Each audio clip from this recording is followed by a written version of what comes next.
Live news, खबर तो पक्की है। नमस्कार, मैं शंभू कुमार, आप देख रहे हैं लाइव 24। मैं भी हजारीबाग में हूँ और मेरे साथ डॉक्टर कुमार अक्षय जुड़ेंगे जो बीडीएस हैं और अपना खुद का क्लिनिक चलाते हैं।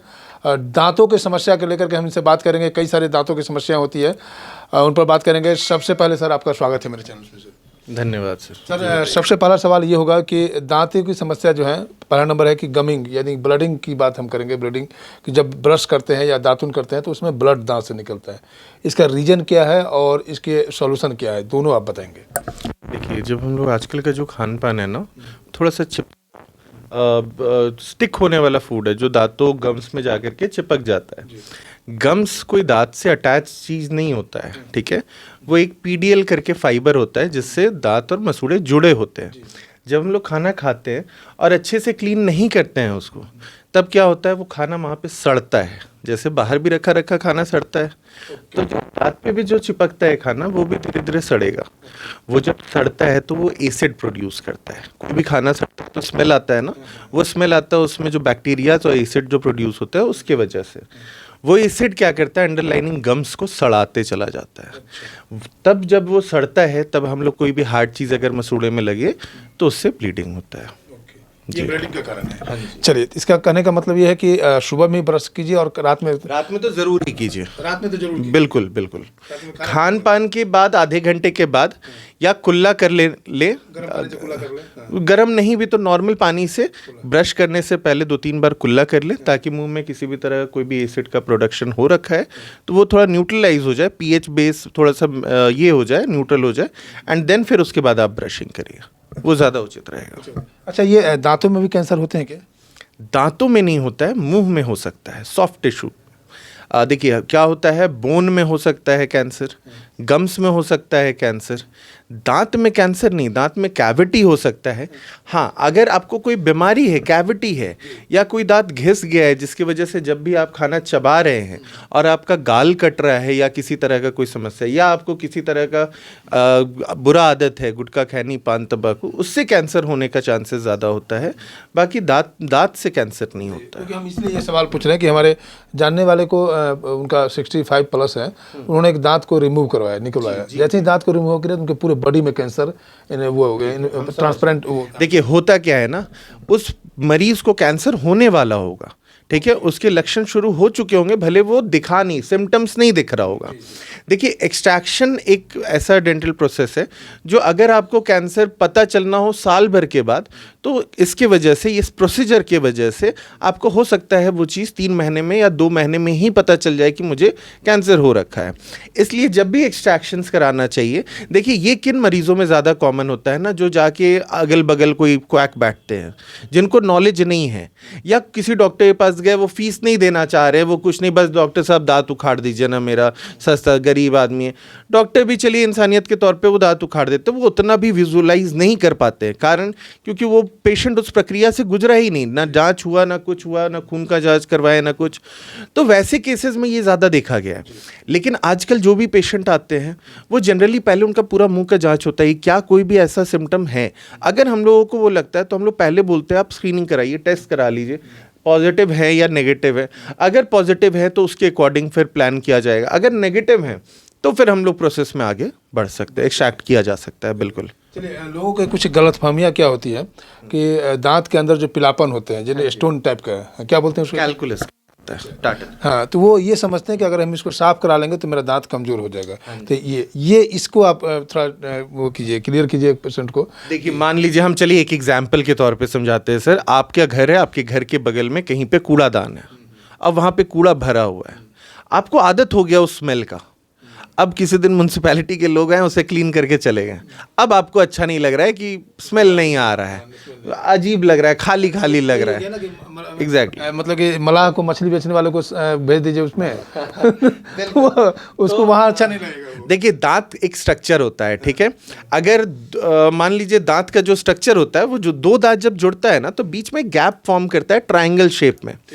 अब मान लीजिए कोई पेशेंट है ना ब्रशिंग कर रहे हैं, ना दांत साफ करवा रहे हैं, ना किसी तरह का उस तरह का, और आदत भी पाल रखे है गुटखा खैनी पान तंबाकू का, तो उसकी वजह से क्या होता है वो गम्स धीरे धीरे अपनी जगह से नीचे जाता है और वो एक ब्लैक पोर्शन हमें दिखने लगता है जहाँ खाना जा करके हमेशा फंसेगा और वो चीज़ धीरे धीरे हार्ड होते चला जाता है जो कि टाटर का या कैलकुलस का रूप ले लेता है।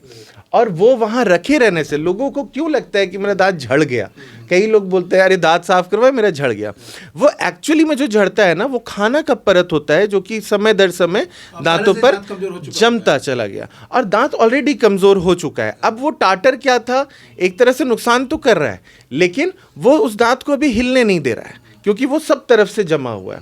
अब वो टाटर जब हटेगा तो ऑब्वियस सा बात है कि वो दांत हिलने लगेगा।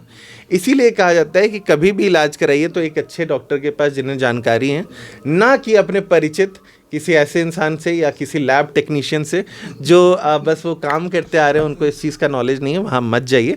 अगर डॉक्टर को लगता है, किसी भी डॉक्टर, बहुत अच्छे अच्छे डॉक्टर है हजारीबाग में, अगर किन्हीं को लगता है कि नहीं सफाई से दांत हिलने लगेगा तो वो पहले बता देते हैं उस मरीज को कि देखिए आप सफाई कराएंगे तो आपका कुछ दांत हिलने लग सकता है, बिकॉज वो ऑलरेडी कमज़ोर हो चुका है। जी चलिए, दूसरा सवाल ये होगा कि किसी किसी के आदमी का दांत सड़ने की वजह से दांत गिर जाते हैं, यानी कि उसका हाफ पर्सन जो है बाहर हो जाते हैं, या कुछ जो रूट है वो रूट मतलब जैसे कि तैसे है वहाँ पर है।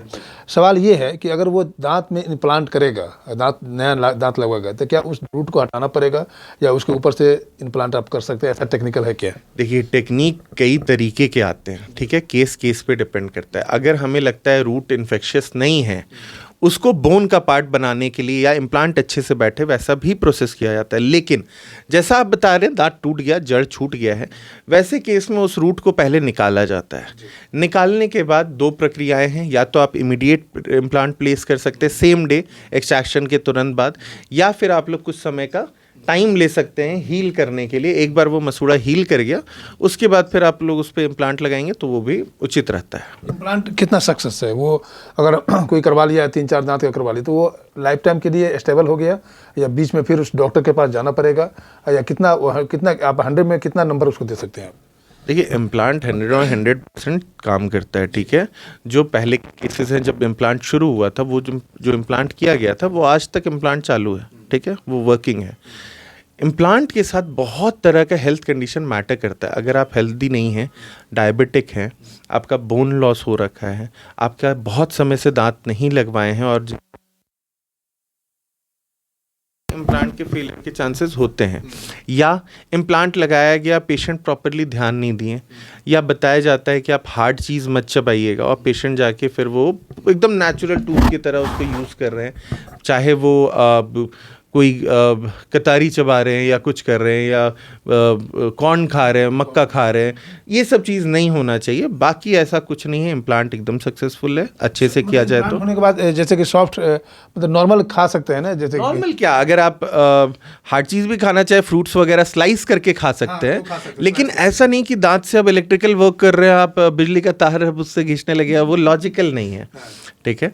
तो आप ध्यान से चलाएंगे तो कोई भी दांत अच्छा चलेगा। जैसे जो दांत आपका नेचुरल है उससे अच्छा तो नहीं हो सकता है, लेकिन वो भी जब खराब हुआ तो अगर आप इसका ध्यान नहीं देंगे तो ये भी खराब हो सकता है, बिल्कुल हो सकता है। अब हम बात करते हैं दांतों को सेफ्टी रखने के लिए, मान इन पर जो न्यूबॉर्न बच्चे आ रहे हैं या आगे आने वाले जनरेशन के लिए शुरू से क्या एहतियात बरते या क्या प्रिकॉशन करे कि उनका दांत सेफ्टी रहे और इन फ्यूचर उनके दांत में किसी तरह की समस्या नहीं हो? क्या क्या स्टेप लेकर के चले वो?